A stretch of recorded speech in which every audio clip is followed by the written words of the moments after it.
다른 이야기로 넘어가 보겠는데요. 오프닝에서도 제가 이야기를 했는데 특검에 김건희 측에서 조사 방식 협의를 요청을 했는데 내가 지금 건강이 안 좋으니까 잠깐씩 조금씩 조사를 진행해달라 이렇게 협의를 요청했지만 네, 안 돼. 노 이렇게 했습니다. 어떻게 보셨어요? 뭐 부창부수라고 생각이 들고요. 예, 윤석열이나 김건희나 이제 이렇게 나올 줄 다 알았잖아요. 뭐 아직 이런 단계는 우리가 더더욱 감내해야 되는 그런 단계인 것 같습니다. 어찌나 이제 뻔뻔한지 윤석열도 심지어 구속돼 있는 상태에서 특검과의 힘겨루기를 자신이 할 수 있다라고 판단하고 있는데 김건희 역시도 특검의 조사에 협조를 하겠다고 이야기를 한 걸로 제가 알고 있는데 이제는 조사 방식을 협의하고 싶다라는 뜻을 밝혔다라는 거예요. 거기에 구체적인 그 협의 요청 내용이 건강상의 이유 또 나왔죠. 이거는 뭐 저희가 지난번에 한번 네. 알아누울 거이거나 아니면 아프다고 병원을 가거나 아프다고 징징거리거나 뭐 그런 한 3가지의 가능성 정도 말씀드렸는데 실제 지금 이러고 있는 그런 상황입니다. 저는 지금 기가 차서요. 저도 이거 뉴스 보고 나서 좀 분노스러웠는데 심야 조사나 연속 조사를 지양 요청한다. 하루에 한 가지씩 혐의씩 짧고 여러 차례 나눠서 조사하자. 뭐예요 이게? 그러니까 이제 정말 죄송한데 김건희가 이제 뭐가 되나요? 김건희가 뭡니까? 그래서 김건희가 뭔데요? 그러니까 이 사람이 뭐라서 지금 이러고 있는지 저는 도무지 이해를 할 수가 없고요. 뭐 이런 내용을 담아서 아무튼 의견서를 특검 쪽에 제출했다라고 하는데 별도의 협의 없이 원래 정해진 대로 포토라인에 쓸 각오를 하고 와야 될 것 같고요. 이럴 줄 알았기 때문에 날짜를 훨씬 멀찍이 두고 여유를 준 다음에 어디 해볼 대로 다 해봐라. 시간을 줄 대로 충분히 줬고 8월 6일이면 지금 시간이 벌써 한참 남았어요. 아직까지 한참 남았어요. 그러면 그 기간 내내 계속 이럴 겁니다. 하지만 시간 째깍째깍 가겠죠? 8월 6일에 보겠습니다. 민주기 특검이 아무튼 단칼에 안 돼. 이렇게 얘기를 했어요. 시원하게. 제가 볼 때 거의 아플 작정? 예를 들면 그리고 아파할 결심. 아파할 결심. 자기가 뭔데 조사가 추미 활동이에요? 네. 자기가 필요할 때 나가고 필요하지 않을 때 안 나가고. 근데 이제 이미 조짐은 보였죠. 특검의 조사에 웬만하면 응하겠다라 했어요. 웬만하면. 그러니까 자기가 웬만하지 않으면 안 하겠다는 건데 자기가 웬만하지 않은 게 어떤 때죠? 내가 아플 때. 근데 언제 아프죠? 선택적으로 아프죠. 특검이 너 나오라고 부를 때만 아프죠. 그래서 말씀하신 것처럼 8월 6일 했다는 건 너 그때까지 안 아파야 된다. 그때까지 빨리 나아라. 근데 그때까지도 네가 아프다고 얘기하면 나한테 진단서를 갖고 와야 될 거야.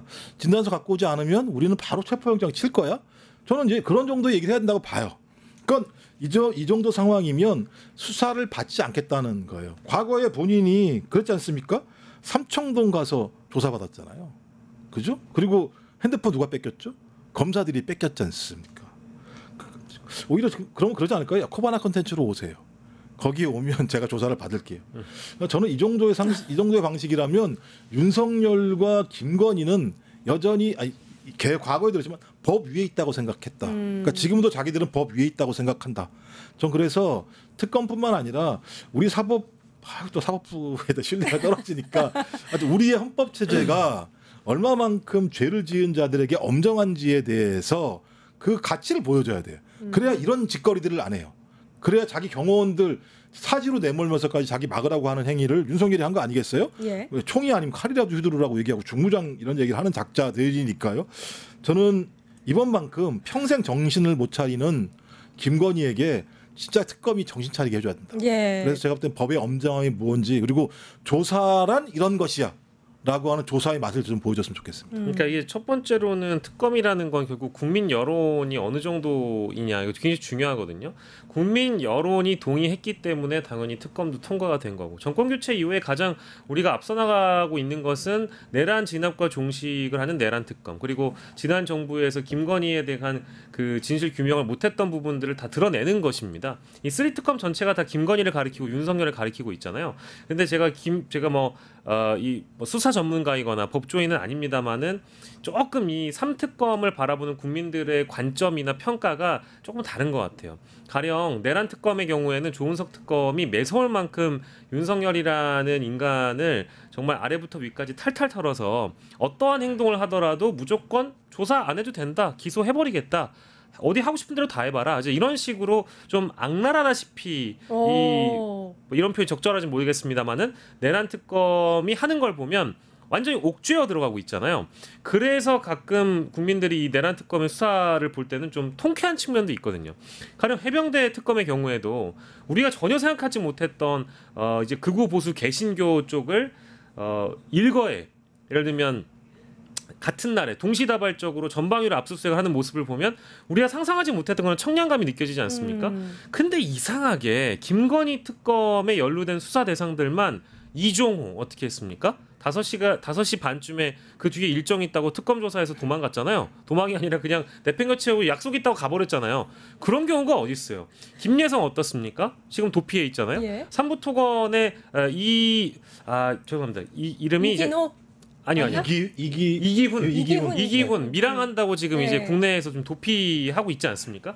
이런 걸 보면 김건희 특검만 유독 신병 확보에 어려움을 겪고 있는 것 같아요. 물론 우리가 앞서 다뤘던 사법부의 문제는 문제 있지만 그것을 차치하고 보더라도 뭔가 이 피의자를 옴짝달싹 못하게 만드는 방식이 저는 모르겠어요. 이게 판사 출신이셔서 그런지는 모르겠지만 전체적으로 이제 이게 전체 수사의 흐름이라는 거를 돌다리도 두드려가 보는 이런 신중함은 좋은데 신병 확보가 제대로 안 되다 보니까 제 입장에 좀 많이 답답한 측면도 분명히 있다. 네. 하지만 응원합니다. 잘해주셔야죠. 근데 이게 보니까 제일 힘든 데가 김건희 특검. 그건 사실입니다. 너무 많아요. 사건도 제일 많고요. 16가지인데 그중에 보니까 14개 사건이 펼쳐져 있는 거고 사건도 다양하고 거의 잡종 같은 사건들이 펼쳐져 있는 상황이에요. 그래서 이제 문제는 뭐냐면 이 건이 계속 지금 김건희 쪽에서 옛날에 얘기했던 게 뭐냐면 직권이 없으니 남용도 없다 이런 거예요. 자기한테 무슨 권한이 있어? 내가 한 거야? 내 남편이 했거나 이런 사람이 했지. 나는 잘 몰라. 그러니까 이 연결고리가 진술을 하거나 증거를 포착이 돼야지만 이 사건이 김건희와 연결됐어 이런 것들을 확인할 수 있는데 요 중간 브릿지들이 지금 밀항, 잠적, 아니 계기기 이종호 같은 경우 그러잖아. 나 못하겠는데 이런 식의 얘기를 하면서 소위 이 사건이 김건희와 어떻게 연루되는지에 대한 꼭지를 못 따게 하는 역할들을 다 지금 하고 있는 상황이에요. 근데 이 사람들이 또 뭘 하는 거냐 그러면 시간아 그냥 가다오. 어차피 특검은 기간이 정해져 있으니 최대한 시간을 미루면 미룰수록 당연히 특검은 종료된 시점 이내에서 기소를 해야 되는 상황이기 때문에 적어도 그것에 풀리지 않은 사건들 같은 경우는 일반 검찰에 넘기거나 이렇게 할 수밖에 없는 상황이거든요. 그래서 저는 두 가지다. 중간 고리들은 어떤 방식으로든지 입을 막는다.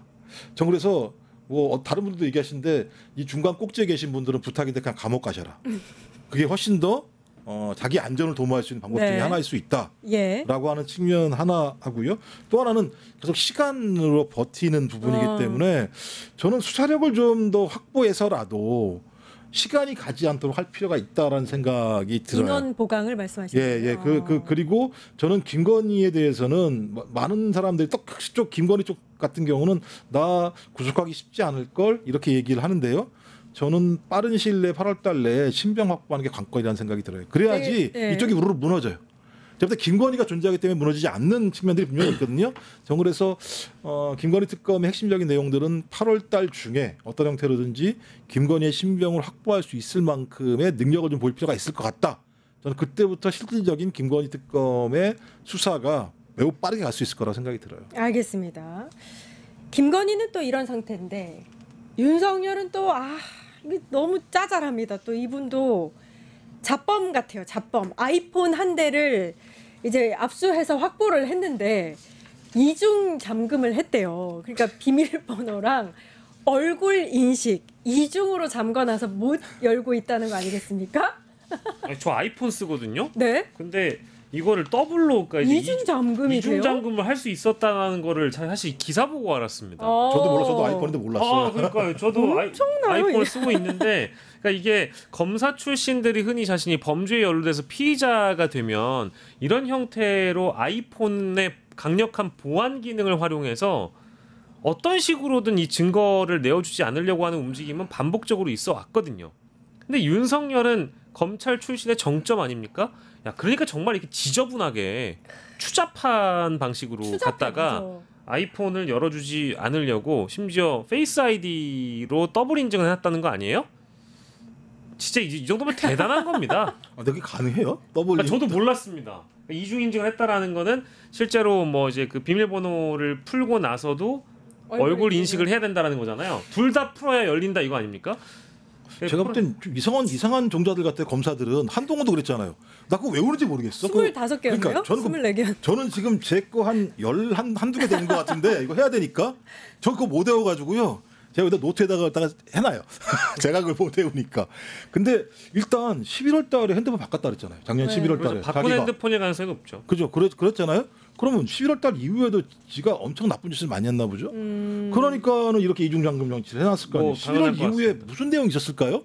11월 달 초에 기자회견인가 하고 난 다음에 12월 3일 날 내란이 일어났으니까 고작 한 달도 안 되는 기간 동안에 벌어진 일일 텐데, 그리고 또 본인이 또 다 비화폰으로 통화했던 것이잖아요. 이렇게 막아놓는 걸 보면 제가 볼 때는 뭐가 진짜 큰 문제가 있는 거 아니야. 저 그래서 제가 볼 때 이럴 때는 좀 특검이 바로 그 감옥 수번이 몇 번이죠? 3617. 3617입니다. 3617 나와봐. 눈 떠.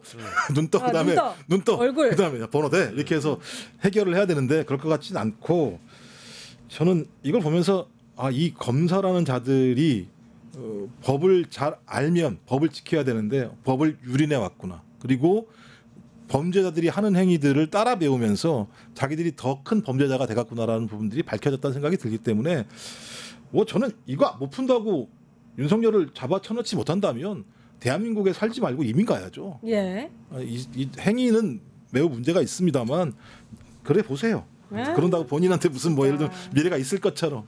잡범. 저희가 뭐 사실 이런 피의자가 윤석열만 이번 3특검 중에 있을 것 같지는 않고요. 더한 이제 이런 게 사실 보도가 되면 이런 방법이 있었어라고 많은 피의자들이 또 이거를 배우게 됩니다. 근데 이게 재판에 어떻게 영향을 끼칠 것이냐. 그러니까 가만 보면 뭐 물론 증거 인멸이라는 것은 법률적으로 봤을 때 내 증거를 내가 인멸하고 수사기관에 내어주지 않는 것에 대해서는 처벌하지 않잖아요.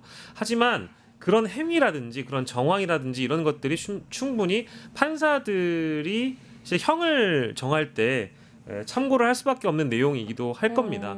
그래서 지금 현재 뭐 물론 재판은 증거로서 하는 것이지만 이렇게 자신이 실제 수사에 비협조를 하고 있다라는 대목은 특검 입장에서는 이미 누누이 이제 이런 명분들을 쌓아왔기 때문에 앞으로의 수사에서도 혹은 앞으로의 재판에서도 이제 이런 것들은 피의자에게 좋게 영향을 끼치지는 않을 것이다. 뭐 이 말씀 꼭 드리고 싶네요. 저는 근데 이런 거를 좀 법적으로 장치가 있었으면 좋겠어요. 이런 거는 사실 증거 수집을 방해하는 행위니까 약간은 이제 그 디지털 시대잖아요. 아이폰이나 전자기기를 제출할 때는 반드시 비번을 풀고 제출할 수 있도록. 근데 이제 자기가 죄를 지은 것에 대한 자기 인멸은 범죄가 아니라고 지금 얘기하고 있는 상황이기 때문에 네. 그러니까 자기의 이제 최소한의 자기 보호라고 얘기를 하는 측면이 있어서 저는 이제 문제는데 뭐 이렇게 하는 건 자범들 이렇게 할 수 있어요.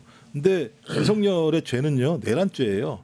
유죄가 되면 사형 또는 무기징역이에요. 그렇죠. 그러니까 뭐 저는 이거 비번 못 풀어가지고 핸드폰에 있는 내용 모른다고 해서 범죄 행위가 사라지지 않는 거니까 제가 볼 때 국민 여러분들 화는 나지만 그냥 냅두세요. 이러라고. 냅둬요. 예.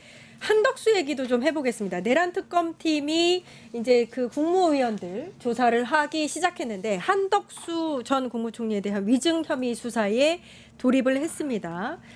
계엄 쪽지 본인이 직접 이렇게 다 국무위원들의 쪽지를 다 챙겨서 정리를 해주신 이분. 쪽지 아니고요. 문건. 네, A4 용지. 문건. 네. 문건을 다 정리를 했잖아요. 근데 모르쇠 했습니다. 이런 부분에 대해서 이제 수사에 착수를 했는데 구속까지 또 가나요? 어떻게 보고 계세요? 뭐 저는 충분히 구속 가능성 열려 있다라고 보고요. 사실은 이미 이 경찰 쪽에서 확보했던 그 대통령실 대접견실의 CCTV 화면이라는 게 우리가 알고 있었던 한덕수의 진술과 이상민의 진술과 아주 많이 다르다는 점을 확인한 이후에는 이거는 뭐 이제 월척이구나. 이 두 사람은 반드시 구속될 가능성이 높다라고 판단을 한 게 한 2주 전의 일이잖아요. 근데 상당히 좀 오랜 시간이 좀 걸려서 이 특검 쪽에서 한덕수를 부르는 걸 보면 그 사이에 관련자들에 대한 충실한 조사 및 수사가 있었던 것 같습니다. 가령 국무회의에 실제 참여했던 사람, 그때 그 내란 국무회의에서 어떤 일들이 있었는지에 대해서 충실히 이제 반영을 해줄 증언을 해줄 뭐 통일부 장관이라든지 등등 뭐 이제 관련 인물들이 실제 조사를 받았잖아요. 그 이후에 이제 한덕수를 부른 거기 때문에 아마도 이번 이 혐의가 아마 증언감적법 위반 혐의라든지 실제 내란 가담 혐의 등등을 이제 챙겨 볼 텐데 한 전 총리가 계엄 문건에 관련된 내용을 실제 누구에게 전달을 하고 어떻게 그 정보를 인식시켜서 윤석열의 계엄을 도왔는지가 자백을 할 가능성은 없다고 봐요. 아마도 그쵸. 부인을 하겠죠. 아니면 윤석열에게 책임을 미루는 방향으로 하겠죠. 그렇다고 한들 밖에 나가 이제 실제 자유의 몸이 되었을 때 한덕수의 증거 인멸 우려는 너무나 높은 상황이기 때문에 저는 구속 가능성이 매우 높다고 생각합니다. 한덕수, 최상목, 이상민 얼마 남지 않은 것 같습니다. 빠르게 좀 수사를 해서 신변 확보까지. 더 마지막으로 혹시 한 말씀. 뭐 제가 볼 때 이제 수사가 지금 하나는 국무위원 쪽, 하나는 국민의힘 국회의원 쪽으로 가고 있는 것 같고요. 그러니까 거의 마술의 A4 용지잖아요. 막 쪽지로도 변하고 안 보였다가 막 뒷주머니에서 그 다음 날 나오기도 하고. 3번 잡았다고 하고. 네? 그다음에 저 멀리 있어도 자꾸 눈에 보이게 만드는 A4 용지가 나왔던 건데 이건 핵심적으로 뭐냐? 이 사람들은 내란이 벌어지게 되면 부처별로 어떤 일을 해야 될지에 대한 내용들을 숙지했고 숙지한 내용들을 지시했다라고 저는 보고 있는 거라 판단합니다. 이상민 같은 경우도 그런 케이스잖아요. 네. 이미 자기는 아니라고 주장합니다만 지시가 계속 내려갔기 때문에 예. 또 F4 회의가 또 열렸잖아요. 네. 최상목 같은 경우는 좀 그렇다면 이 행위는 내란을 충분히 인지했고 지시를 했다라고 하는 건 동조했거나 공모했다고 볼 수 있다. 근데 이게 안 걸릴 줄 알았는데 A4 마술 A4 용지를 이긴 게 있었네요. CCTV가 네. 이걸 확인해 준 거죠. 같이 다행이에요. 쳐서 그 용지를 지켜보고 있는 한덕수와 이상민 이런 걸 확인된 거니까 네. 저는 뭐 이 정도 상황이라면 충분히 증거 자료를 가지고 압박을 할 거라는 생각이 들고 그렇게 있음에도 불구하고 내 눈에 안 보였다고 얘기할까요? 한덕수가 저는 나이가 많아서 눈이 나쁩니다.